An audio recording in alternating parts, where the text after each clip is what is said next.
Halo teman-teman semua, hari ini saya mau khusus membalas chatting-chatting WA orang-orang yang bertanya melalui kanal website www.ta2022.com ya. Jadi kalau teman-teman kan hubungin www.ta2022.com, itu bisa langsung terhubung ke WA saya.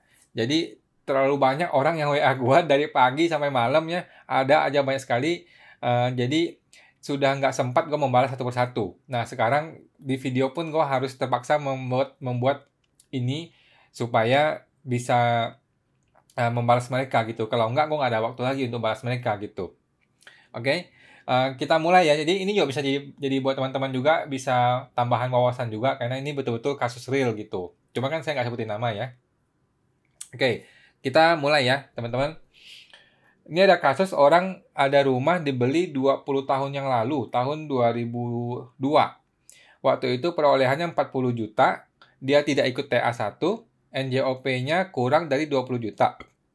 Nah, saya lihat di tabel di ta2022.com harus ikut yang 12%, betul? Dari harga yang 40 juta? Oke, saya jawab ya. Tidak ikut TA1 berarti ikut PPS skema 2. Ya, jadi kalau orang tidak ikut TA yang pertama, TA yang 2015, sudah pasti dia ikut PPS yang skema kedua. Oke, pakai tarifnya yang 12% dan 14%. Berhubung ini rumah, maka dia pakai yang 14%, karena rumah kan tidak diinvestasikan, gitu ya. Pakai harga apa? Pakai harga NJOP 2020 yang terbaru, Pak. Oke. Ya, sudah itu aja. Jadi, ini masih gray area guys, kita masih belum tahu untuk orang yang tidak ikut TA pertama, tetapi masih ada harta sebelum 2015, bagaimana perlakuannya. Ini tidak disebutkan di Undang-Undang HPP. Nanti kita tunggu PMK-nya yang akan menjelaskan PPS nanti, akan lebih detail lagi. Karena untuk orang yang untuk harta sebelum 2015, tapi dia tidak ikut TA, itu nggak dijelaskan, nggak disebutkan di Undang-Undang HPP. Gitu ya. Sementara kita berasumsi, dia ikut skema yang 2 pakai NJOP 2020. Kan tidak mungkin pakai harga perolehan 2020 tahun yang lalu, nggak mungkin juga sih. Gitu. Karena kan kalau skema 2 itu harusnya dia pakai harga perolehan yang sesungguhnya, bukan harga 2020 ya. Oke, ada lagi pertanyaan lain dari orang yang lain lagi.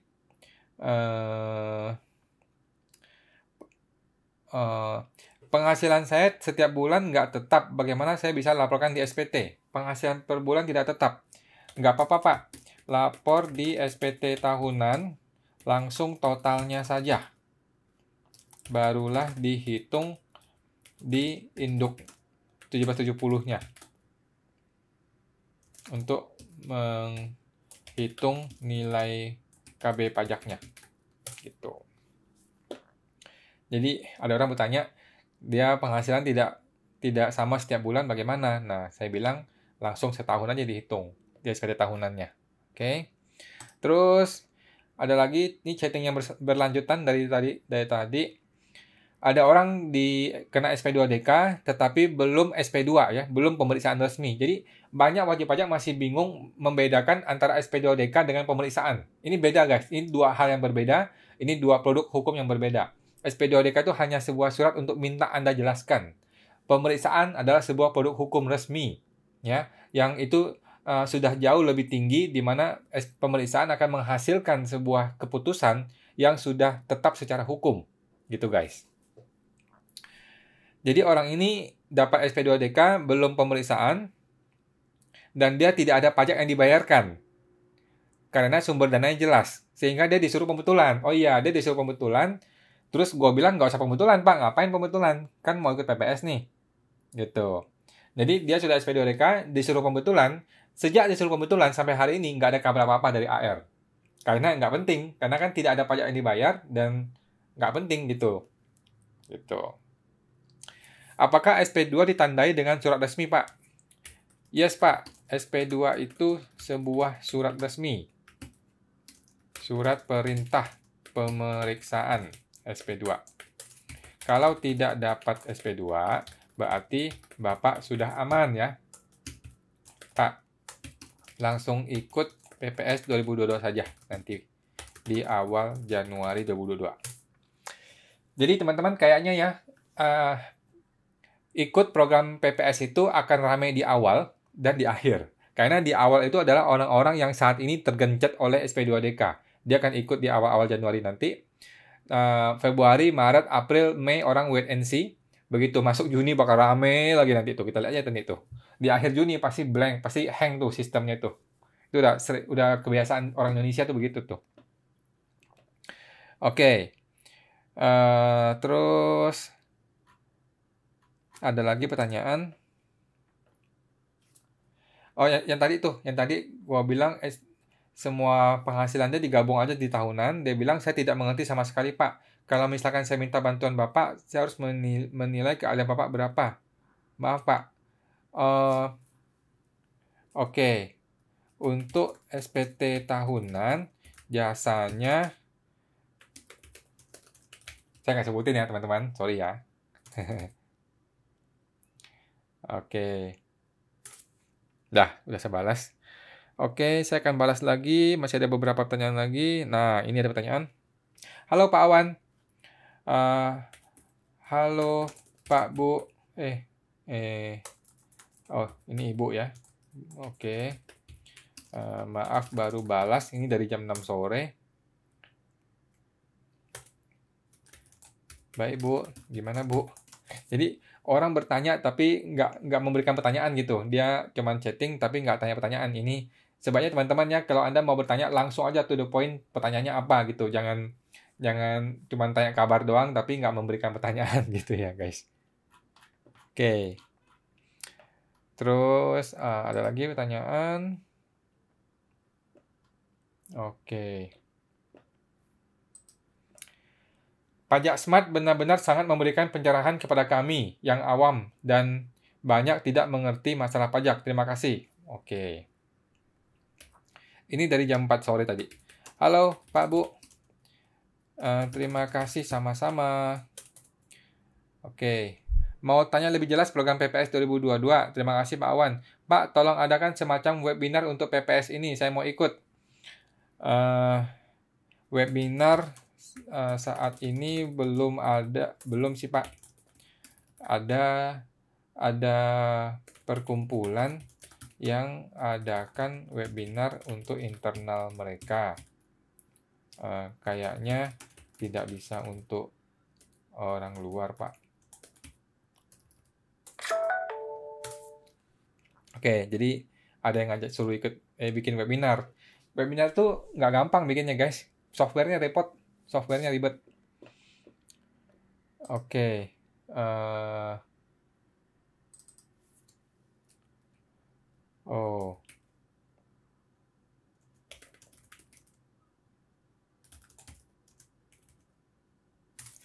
Oke. Yang tadi saya bilang SPT tahunan itu gua kasih nilai jasanya, berarti hitung dari 2016 sampai 2020 begitu ya Pak, atau bagaimana? Oh, kalau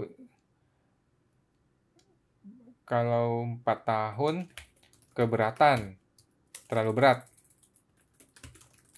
Cukup 1 tahun saja Pak, yang 2020 saja. Jadi tadi gue kasih nilai jasa, terus karena ini 4 tahun berturut-turut, 16, 17, 18, 19, 20, 5 tahun berturut-turut, gue bilang cukup setahun saja, karena dia cuma laporin 1 mobil saja tadi, kalau nggak salah ya. Cuma 1 mobil doang tadi yang mau dilaporkan. Jadi nggak usah 5 tahun, cukup setahun aja. Kalau dia mau lapor sendiri ya boleh tiap tahun gitu. Kalau bayar jasa kan mahal, jadi setahun aja cukup. Oke, cari lagi pertanyaan yang lain. Oke. Terima kasih Pak saran dan masukannya. Saya akan buat balasan surat resminya. Sukses dan sehat selalu. Oke, sama-sama Pak. Jadi ini ada yang bertanya tadi sore. Saya kasih dia video yang mengenai surat SP2DK. Jadi sudah dia balas kayaknya tuh, bikin surat SP2DK. Oke. Ini ada lagi yang bertanya. Oh tadi yang barusan. Yang gue bilang 4 tahun terlalu berat, 1 tahun 2020 saja. Jadi nggak bakal diperiksa lagi Pak. Setelah ikut PPS barulah aman, tidak diperiksa lagi Pak. Oke. Terus ada lagi pertanyaan. Halo Pak Awan, mau tanya teks amnesti 2022. Tahun 2019 saya ada usaha di kota lain dan ada hasil 1,5 M. Tapi bulan Maret 2020, saya nggak sempat lapor karena ada COVID.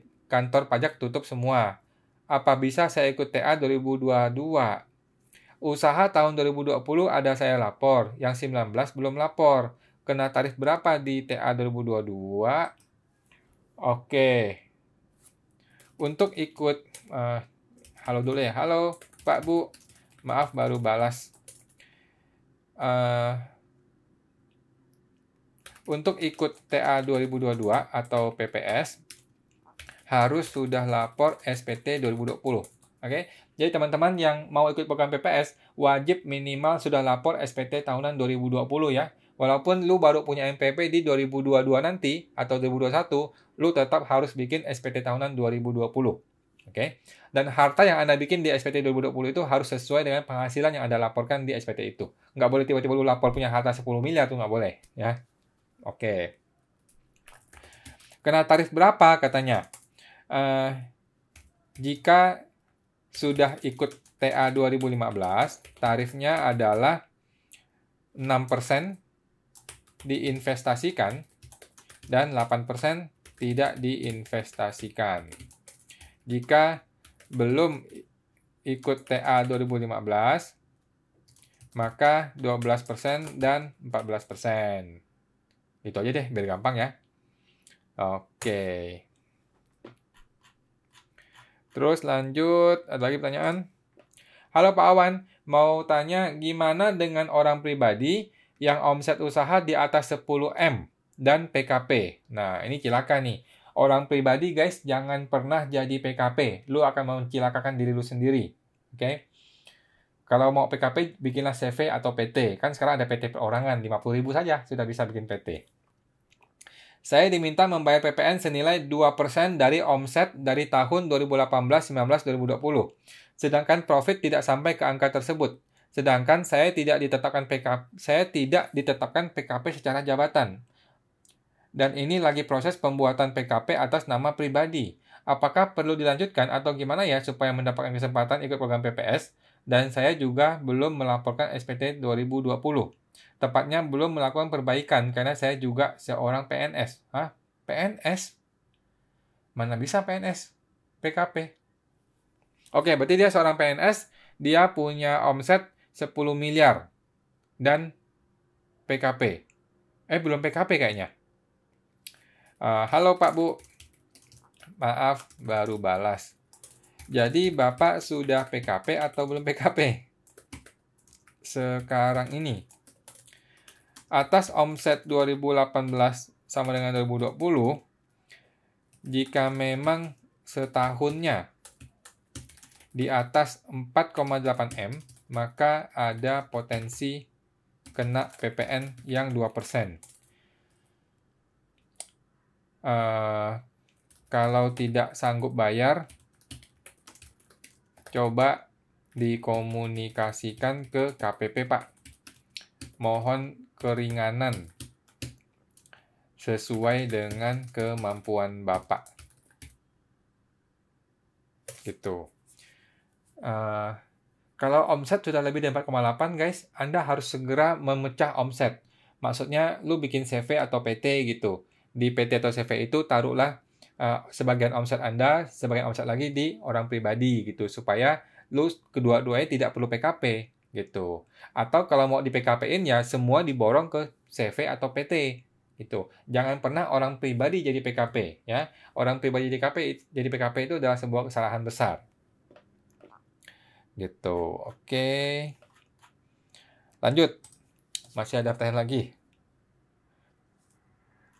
Ini kemarin nih. Jadi kemarin ada orang dapat hibah, orang tuanya kasih hibah ke 2 anak sekaligus. Bagaimana cara lapornya? Rumah itu atas nama salah satu anaknya. Nah, gue bilang, laporkan setengah-setengah aja. Setengah 50% di anak ke-1, setengah di anak kedua. Kenapa? Karena kita harus berdasarkan kenyataan yang sebenarnya. Jangan lihat dokumen, gitu.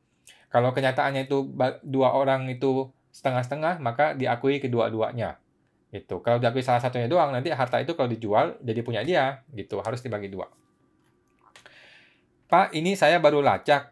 Saya AJB atas nama saya dan kakak. Tapi wajib pajak hanya atas nama kakak untuk setoran pajaknya. Ini gimana ya penyelesaiannya? Gitu. Maaf baru balas, Pak. Oke, nggak apa-apa, Pak.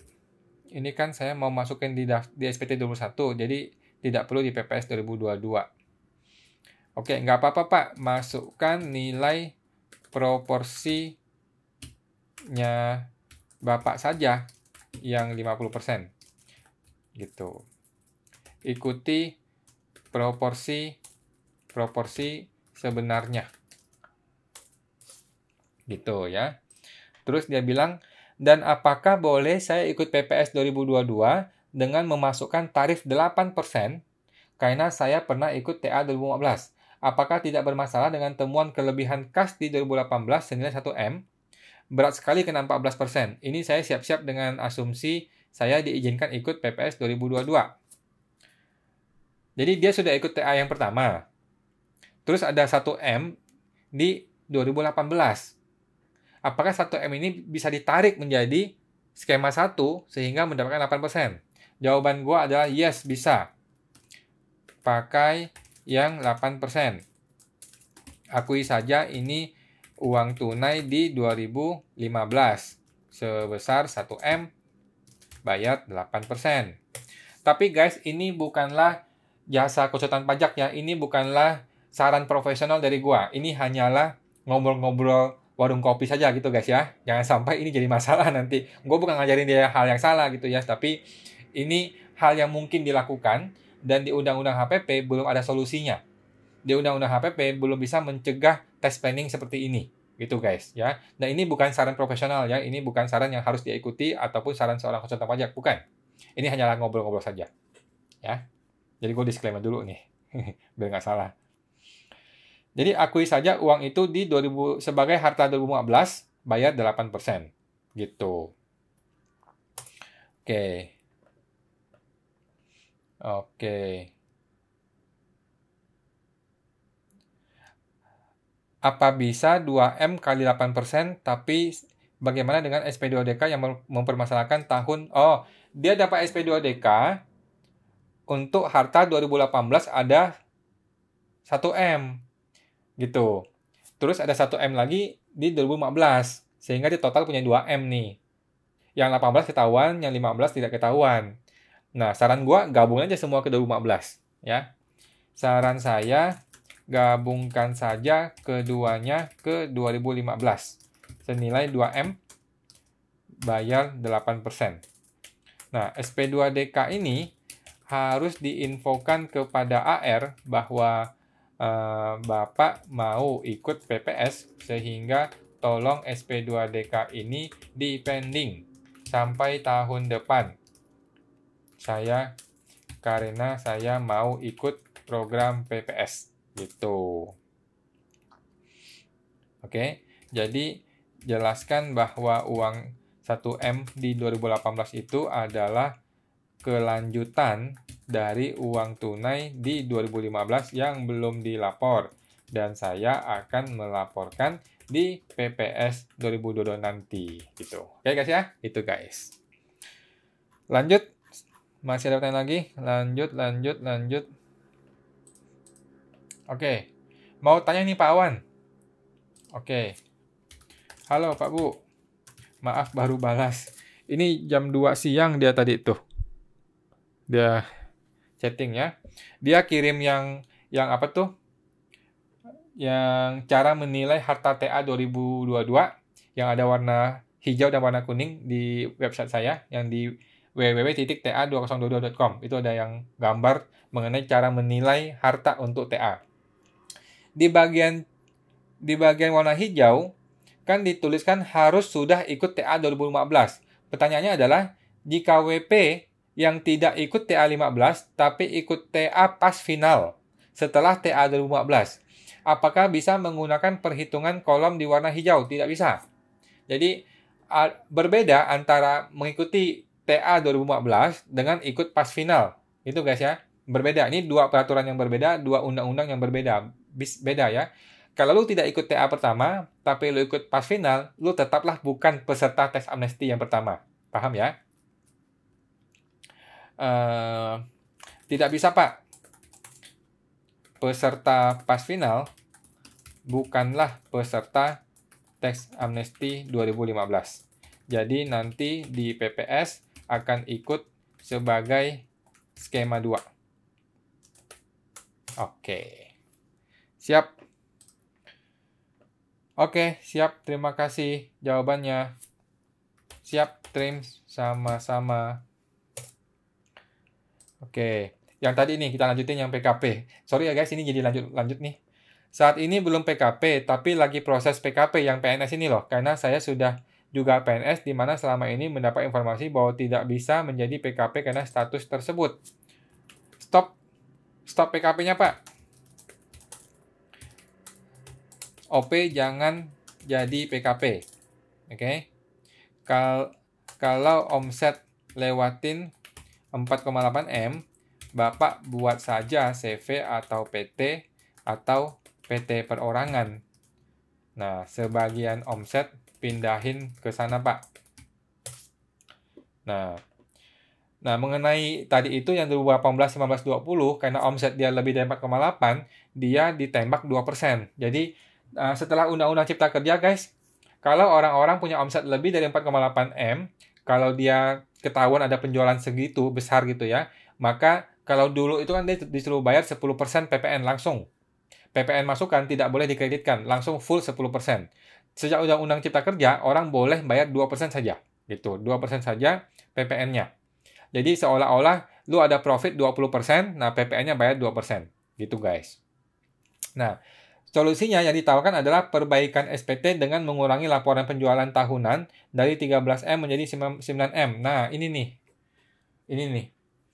Dia dapat SP2DK, disuruh pembetulan, dan disuruh bayar 2% atas omset. Nah, ini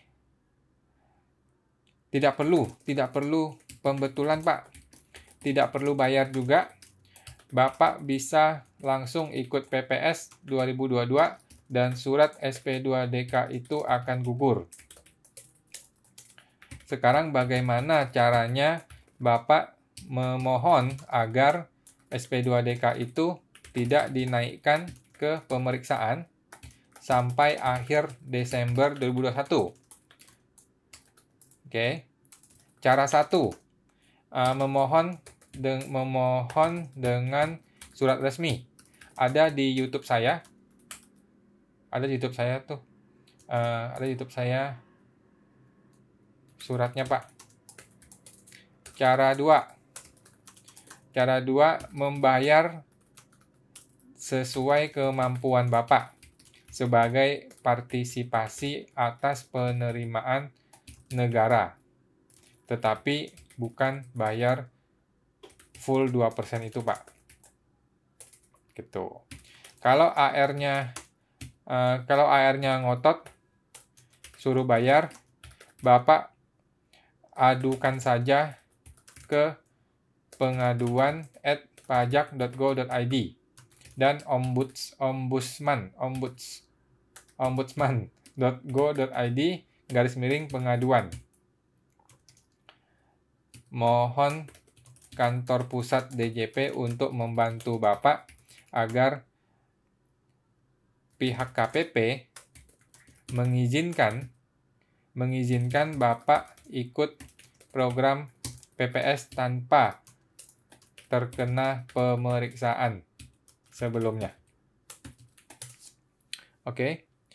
CV sudah ada, tapi atas nama istri bukan saya. Saya komisaris di sana. Nggak masalah, Pak. Pembelian barang atas nama pribadi apakah bisa dialihkan ke CV? Kedepannya, alihkan sebagian ke CV, Pak.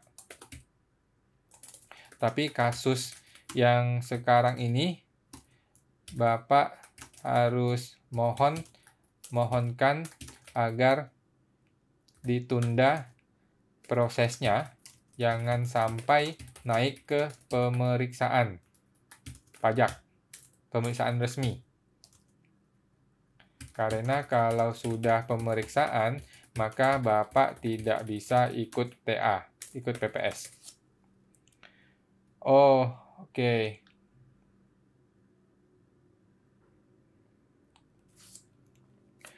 Bentar ya. Oke. Nilai tadi ini yang mau ngerjain PPS, dia tanya mesti bayar berapa duit ke negara. Boleh tolong di daftar, Pak. Apa saja hartanya dan berapa nilainya per kondisi 2020. Oke.